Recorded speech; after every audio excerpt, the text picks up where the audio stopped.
Alors, très loin de moi l'idée de vous faire un cours de communication.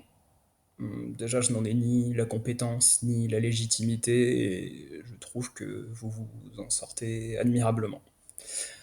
J'aimerais toutefois mettre le doigt sur un point, un argument que j'ai regretté n'avoir clairement jamais entendu lors de toutes les interventions médiatiques de la France insoumise, ni même sur YouTube. Ça concerne l'attitude du gouvernement vis-à-vis du télétravail. Certes, c'est une possibilité qui est davantage offerte aux emplois qualifiés, aux classes supérieures qu'aux ouvriers. Toutefois, il y a là, selon moi, quelque chose de révélateur quant à la vision du monde des salauds qui nous gouvernent.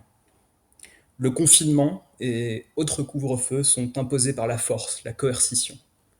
Un individu qui sort quand il y a confinement, sans son attestation, s'expose à une amende. Concernant le télétravail, on a demandé aux entreprises.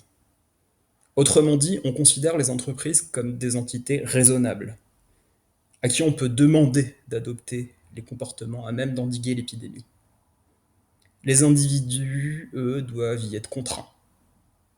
Je pense qu'il est important d'expliciter ce contraste, cette différence de traitement. Petite parenthèse d'ailleurs, il me semble que cette femme de gauche, comme elle le dit elle-même, qui est Elisabeth Borne, a même évoqué à un moment la possibilité de sanctionner les travailleurs qui ne faisaient pas de télétravail. Je pense que ça se passe de commentaires. Second point que j'aimerais évoquer, j'ai beaucoup aimé la vidéo d'Antoine expliquant l'islamo-gauchisme, la stratégie de la majorité autour de ce terme creux. C'est ce qu'on appelle un concept opérant. Euh, c'est un format d'utilité publique. Je pense que vous devriez faire la promotion de sa chaîne sur la vôtre.